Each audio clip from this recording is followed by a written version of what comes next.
চলে এসেছো? আমি পরশুদিনই কাকিমাকে তোমার কথা জিজ্ঞেস করছিলাম। এই তো গতকাল রাতেই এসেছি। বাবা, তুমি তো দেখছি পুরো দিল্লি সাহেব হয়ে গেছো। এই ওসব বাজে কথা বলিস না তো। আমি যেমন ছিলাম তেমনই আছি। ওসব কথা বাদ দে, তোর খবর বল, কেমন আছিস? আমার খবর নেওয়ার কাজ নেই। বিদেশে পড়তে গিয়ে তো তুমি ভুলেই গেছো আমাকে। একটা ফোন অবধি করনি তুমি। না না, ওভাবে বলিস না। আসলে কি বলতো, পড়াশোনার চাপে না ঠিক সময় করে উঠতে পারতাম না রে। থাক, আর পড়াশোনার দোহাই দিতে হবে না। তবে তুমি আমার কোনো খবর না নিলেও আমি কাকিমার কাছে তোমার খবর প্রায়ই নিতাম। আচ্ছা, ওসব কথা বাদ দাও। কত দিন পর তোমার সাথে দেখা হলো, চলো না কোথাও বসি। না রে, আমার না টাইম হবে না, আমার একটা কাজ আছে। এত দিন পর তোমার সাথে দেখা হলো, দুটো কথা বলবো, আর তুমি তোমার কাজের অজুহাত দিচ্ছ। প্লিজ রাগ করিস না। ঠিক আছে, তুমি তোমার কাজে যাও। আচ্ছা দাঁড়া, চল। তুমি সত্যি যাবে? হ্যাঁ, চলো। কোথায় যাবি বল? ওই তো পাশে একটা পার্ক আছে, চলো ওখানেই বসি।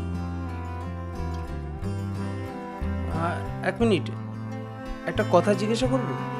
আগে পার্কে তো চলো, তারপরে তোমার সব কথা শুনবো। চলো তো।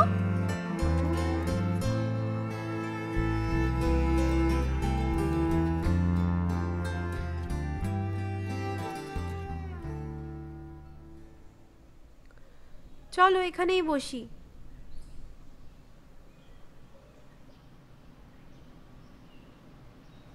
তোর পড়াশোনার খবর কি? কি করছিস? গ্র্যাজুয়েশন কমপ্লিট করে বসে আছি। বাবা তো আর পড়তেই দিল না। এমএটা করতে পারতিস। আর এমএ?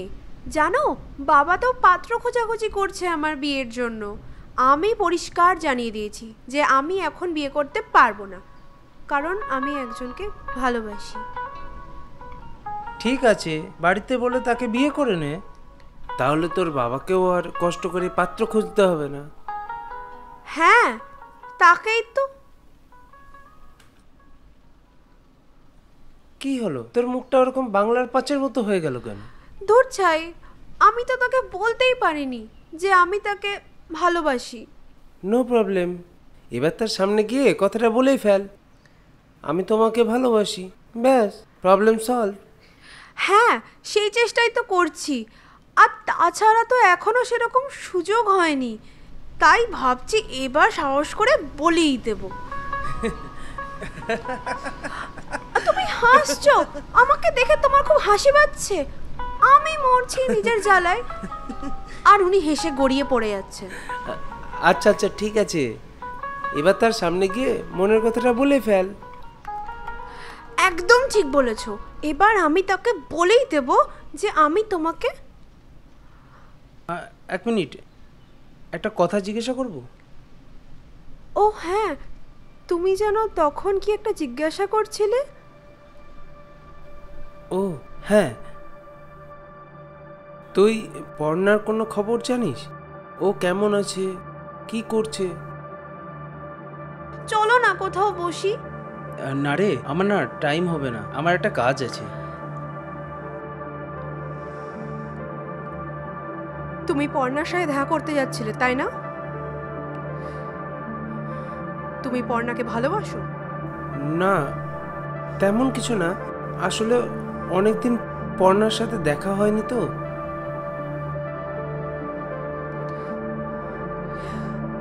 তুমি আমার কাছে নিজেকে লুকোচ্ছ? আমার কাছে? একটা কথা বলছি, কিছু মনে করো না। তুমি মরিচিকার পেছনে ছুটছো।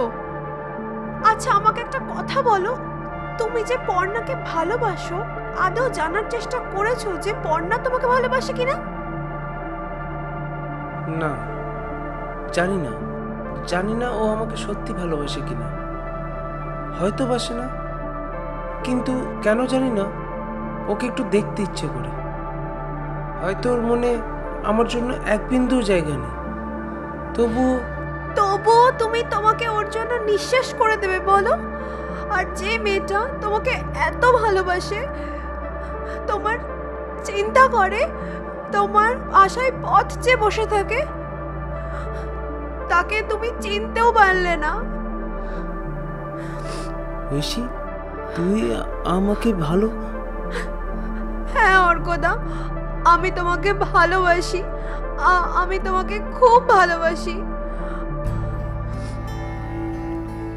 তুমি আমার ভালোবাসাটা বুঝতেই পারলে না। তুই এতদিন ধরে এত কষ্ট বুকে চেপে রেখেছিলি?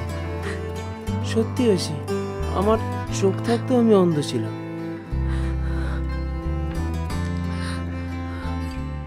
প্রদীপের স্নিগ্ধ আলোর পাশ কাটিয়ে আমি আলেয়ার দিকে ছুটছিলাম। তোর তোর মনের কথা জানতে না পারলে আমি তো মরিচিকাতেই হারিয়ে যেতাম। না অর্কদা, আমি তোমাকে কোথাও হারাতে দেব না।